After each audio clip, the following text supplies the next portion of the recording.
नमस्कार दोस्तों, स्वागत है आपका हमारी सशस्त्र पड़ता के यूट्यूब मंच पे। दोस्तों, बिहार की राजनीति और बिहार के साथ साथ केंद्र की राजनीति, अब चूंकि केंद्र में भी नरेंद्र मोदी की अकेले दम बहुमत की सरकार नहीं है, तो बिहार के साथ साथ आंध्र प्रदेश के साथ साथ यदि वहां की सत्ता अगर हिल गई, वहां कोई राजनीति का उलटफेर कहीं किसी दूसरे करवट हो गया, तो स्वाभाविक सी बात है कि दिल्ली खतरा होगा। तो क्या बिहार की राजनीति का ऊंट किसी दूसरे करवट बैठने वाला है? और इन सारे सवाल आज इसलिए भी क्योंकि बिहार के मुख्यमंत्री नीतीश कुमार और उनकी पार्टी जेडीयू यानी जनता दल यूनाइटेड लगातार कई बार पिछले करीब 15 वर्षों से लगातार ये मांग करती रही कि बिहार के विभाजन के बाद, जब वर्ष 2000 में बिहार का विभाजन हुआ, उसके बाद बिहार के तमाम खनिज और औद्योगिक संसाधन झारखंड के हिस्से पड़ गए, तो उसके बाद बिहार को विशेष राज्य का दर्जा मिलना ही चाहिए।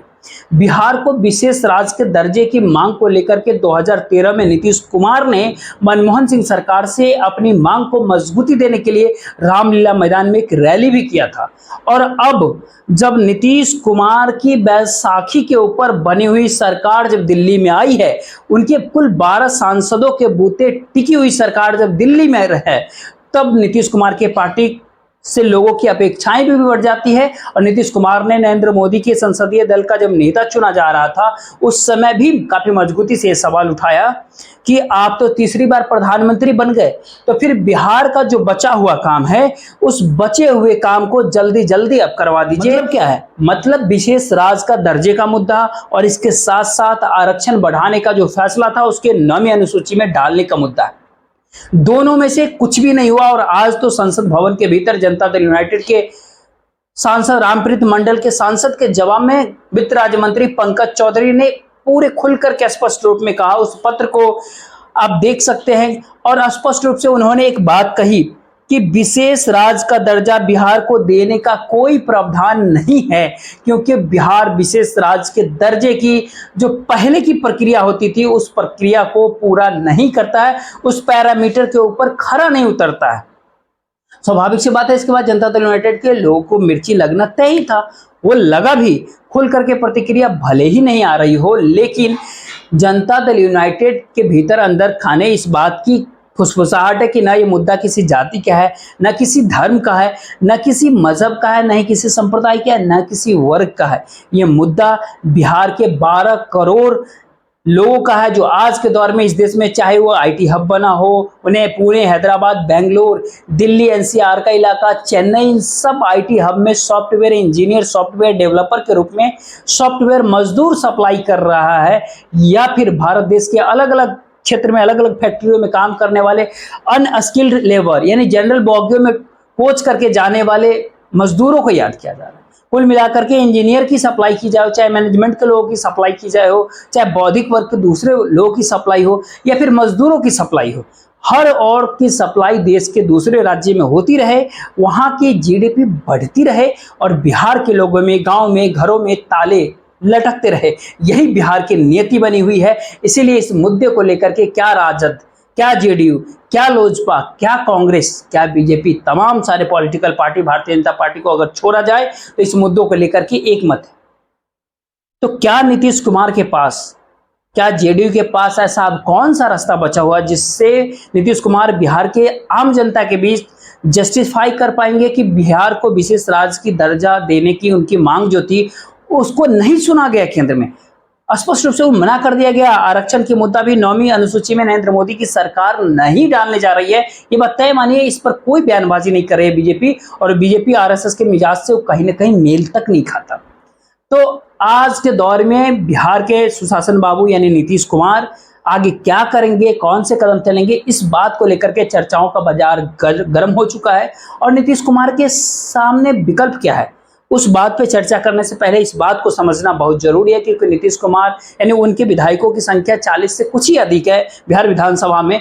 243 बिहार विधानसभा में 243 में बहुमत का आंकड़ा 122 है। तो और इतने करीब 80 के आसपास जो विधायक होने चाहिए, वो तो नहीं है, जिससे उनके ऊपर बहुमत मिले नीतीश कुमार के, तो नीतीश कुमार को अपने बहुमत का इंतजाम सबसे पहले करना पड़ेगा।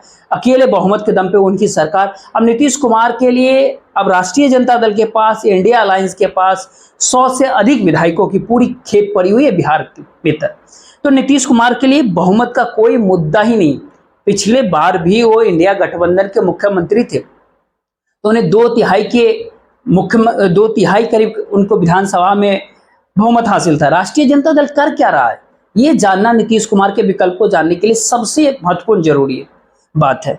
दरअसल राष्ट्रीय जनता दल के नेता लालू प्रसाद यादव, उनके राष्ट्रीय अध्यक्ष लालू प्रसाद यादव का भी कुछ सप्ताह पहले का एक बयान देखेंगे।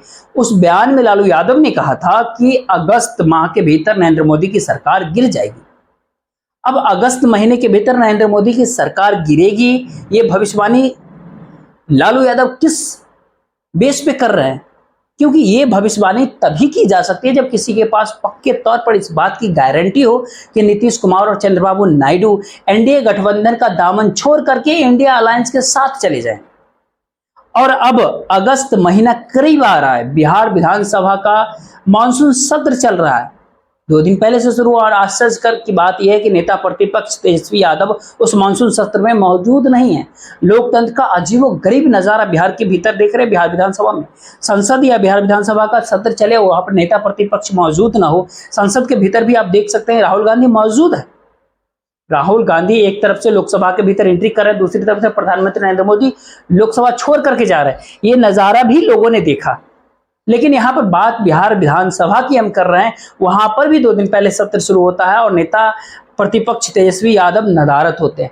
कहा जाता है कि वो लंदन चले गए हैं। लंदन में आज के दौर में जब ईडी की कार्रवाई बिहार के भीतर होती है, जब मुकेश सहनी के पिता की जान चली जाती है, लॉ एंड ऑर्डर को लेकर के तमाम सारे सवाल उठ रहे हैं। और अब तो हद ही हो गई जब विशेष राज्य के दर्जे की नीतीश कुमार सरकार की मांग उन्हीं के बैसाखी पर टिकी नरेंद्र मोदी सरकार ने खारिज कर दिया। तो उन परिस्थितियों के भीतर राष्ट्रीय जनता दल के अटैक का तरीका एक देख लीजिए आप। इसमें तो राष्ट्रीय जनता दल को नीतीश कुमार पे तंज कसना चाहिए था, लेकिन लालू प्रसाद यादव एक रस्मी बयान देकर के दिल्ली के लिए रवाना हो जाते हैं। एक तो तेजस्वी यादव पटना में मौजूद नहीं है, सत्र में भी मौजूद नहीं हो रहे हैं, लालू यादव भी दिल्ली चले गए। क्या बयान दिया लालू यादव ने? तो लालू प्रसाद यादव ने कहा कि एनडीए गठबंधन में नीतीश कुमार विशेष राज्य का दर्जा नहीं दिला पाए, उनको तो पद से इस्तीफा दे देना चाहिए। और ये कह करके वो दिल्ली के लिए निकल जाते हैं। और उस इस्तीफे वाली बात में कितना सच्चाई है, कितनी दम है, कितनी राजनीति और कितना फसाना और कितने अंदर खाने राजनीतिक खेल चल रहा है, इस बात को आप भी बखूबी समझ सकते हैं। और इसलिए भी समझ सकते हैं क्योंकि जब सरकार चौतरफा गिरा हुआ, चारों तरफ से गिरा हुआ, सरकार की कोई मांग उसी पार्टी के बैसाखी पे चल रही मौजूदा नरेंद्र मोदी की केंद्र की सरकार मान नहीं रही हो, लॉ एंड ऑर्डर के लेकर के सवाल बिहार में खड़ा हो रहा हो, उस परिस्थिति में नेता प्रतिपक्ष, नेता विपक्ष वो नदारत रहते हैं। क्या ये सब कुछ यूं ही हो रहा?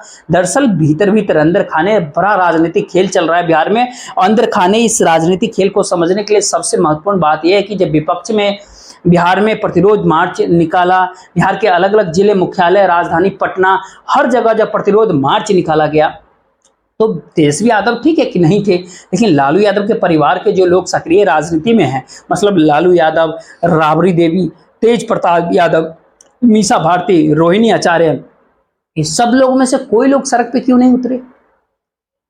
अब ये नहीं कि सड़क पे उतरना चाहिए, लेकिन इतनी राजनीतिक समझ इस देश की आम जनता को है कि सड़क पर क्यों नहीं उतरे?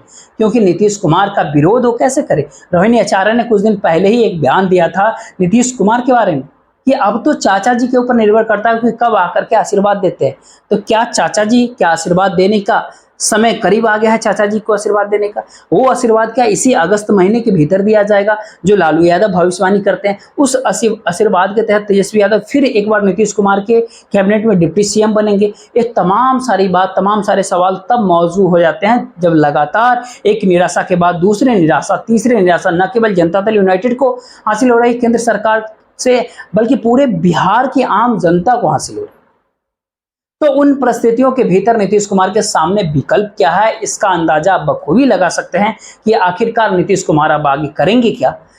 एक और तो उनके चहेते अफसरों की पीछे ईडी छोड़ दी गई, ईडी लगा दी गई। ईडी की कार्रवाई, जिस ईडी की कार्रवाई से अब तक इस भारत देश के भीतर विपक्षी दल ट्रस्ट हुआ करते थे, अब बीजेपी के सहयोगी दल ही उससे प्रधान हो रही है। जो मंत्रालय नीतीश कुमार के पास है, उनकी पार्टी के पास है, उस मंत्रालय के प्रधान सचिव के घर नरेंद्र मोदी सरकार के अधीन मनी लॉन्ड्रिंग की जांच करने वाले इन्फोर्समेंट डायरेक्टरेट, प्रवर्तन निदेशालय, जिसको संक्षेप में आसान शब्दों में ईडी कहते हैं, वो ईडी कार्रवाई करने संजीव हंस के खिलाफ पहुंचती है। क्या लगता है कि नीतीश कुमार की इन सब घटनाओं पे नजर नहीं होगी, या उनको इस बात की पता नहीं होगी आखिरकार हो क्या रहा है? आखिर नीतीश कुमार को एक एक घटनाक्रम पता होता है कि क्या हो रहा है, देश में क्या चल रहा है, लेकिन शायद उस दिन को कोस रहे होंगे जिस दिन जनवरी के महीने में वापस वो एनडीए के साथ जाने का फैसला लिया था। पटना के गांधी मैदान से उनकी शपथ ग्रहण हुई थी। अन्यथा नरेंद्र मोदी की केंद्र में इस बार तीसरी शपथ है। जो ये परिस्थिति सामने आती है जिसमें नीतीश कुमार के सामने विकल्प तो अभी भी खुले हुए हैं, लेकिन उस विकल्प को अमली जामा पहनाने के लिए, उसको धरातल पे उतारने के लिए सबसे पहले कुछ कहते हैं ना, पर्दे के पीछे की जो राजनीतिक गतिविधियां होती है, उस पर्दे के पीछे की खेल क्या शुरू हो गई है, चल रही है। एक खबर जो सामने निकल करके आ रही है कि इस बार यदि राष्ट्रीय जनता दल और जनता दल यूनाइटेड यानी आरजेडी और जेडीयू की सरकार फिर से बिहार में अस्तित्व में आती है, तो मुख्यमंत्री नीतीश कुमार तो होंगे ही, तेजस्वी यादव के अलावा एक और उप मुख्यमंत्री बनाया जाएगा, और वो उप मुख्यमंत्री जनता दल यूनाइटेड से बनाया जाएगा।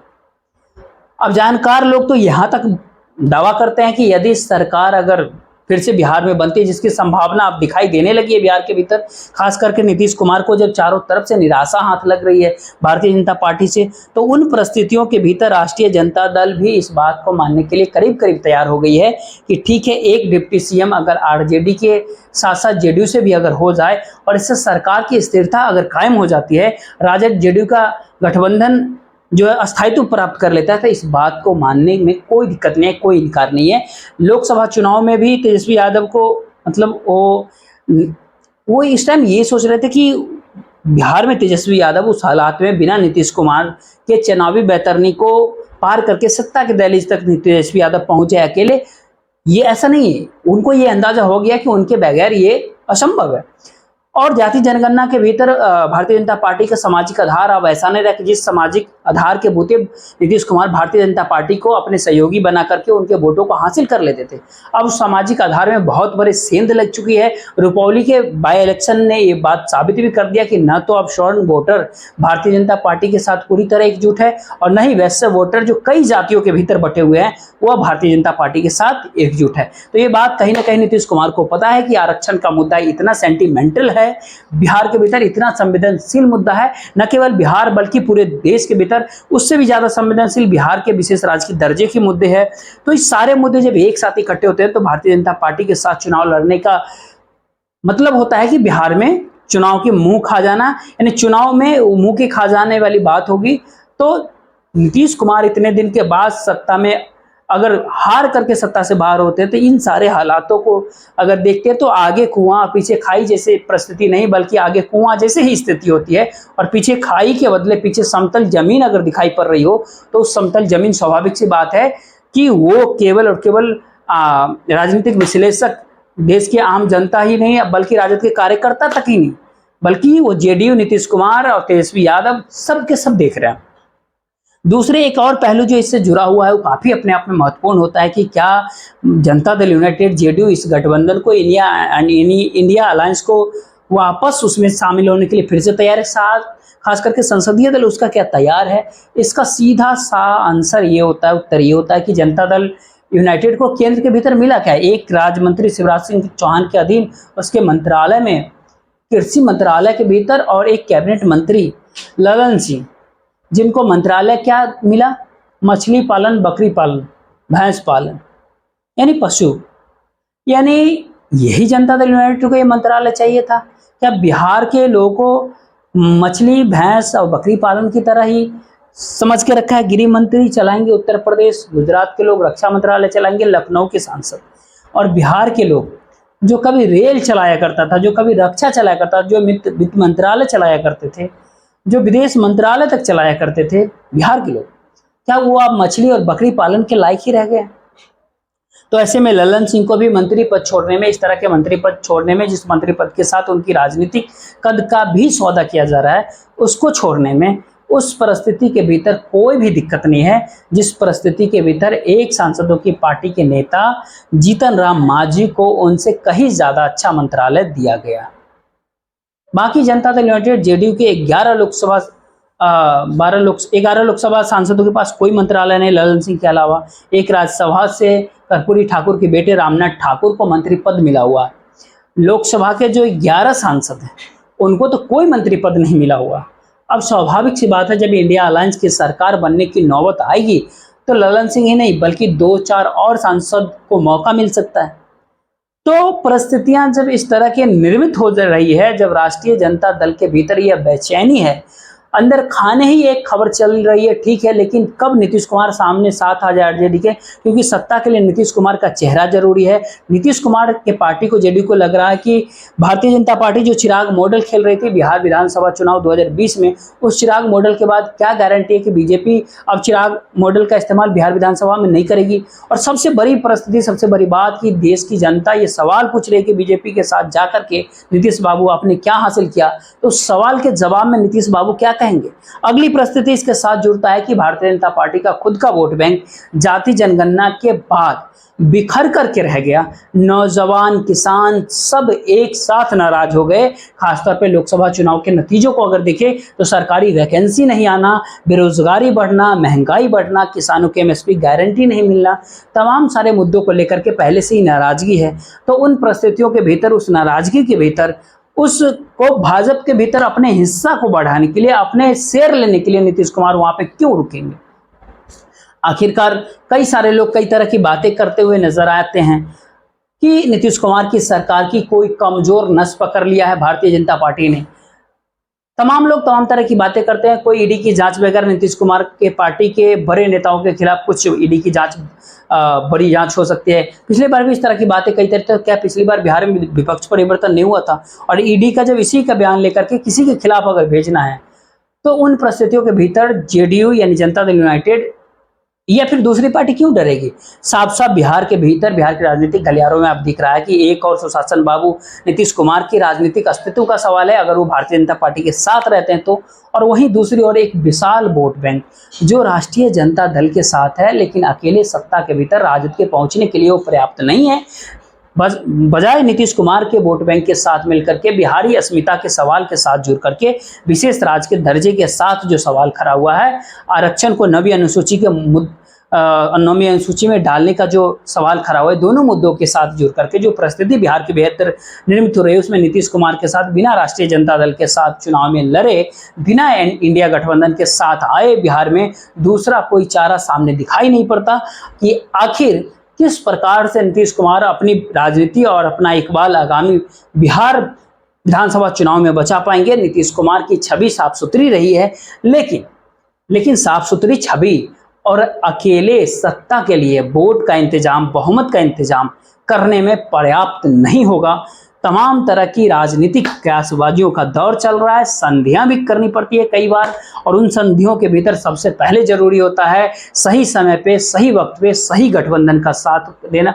और जब लालू यादव के खिलाफ बिहार में माहौल था, तब नीतीश कुमार के लालू यादव के साथ गठबंधन की मांग थी। अतः भारतीय जनता पार्टी का वोट बैंक बिखर गया हो, बिहार के दो बड़े मुद्दे पर भारतीय जनता पार्टी की ओर से बिहार के 12 करोड़ जनता को ठेंगा दिखाया गया हो, तो उन परिस्थितियों के भीतर भारतीय जनता पार्टी के खिलाफ बन रहे माहौल में नीतीश कुमार बीजेपी के साथ चुनाव लड़ जाएंगे। कम से कम नीतीश कुमार के राजनीतिक इतिहास, उनकी राजनीतिक समझदारी, अब तक के उनकी पॉलिटिकल मूव, इस सब को देखते हुए इस तरह की बात को सोचना खुद को मुगालते में रखने जैसी बात है। आगे देखते रहिए होता क्या है बिहार की राजनीति।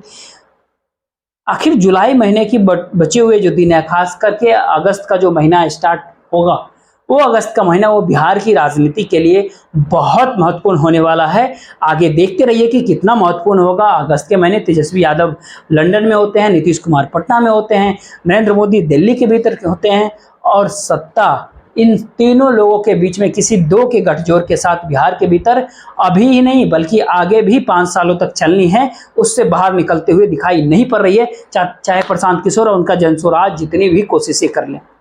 फिलहाल के लिए मुझे दीजिए इजाजत। जय हिंद, जय भारत।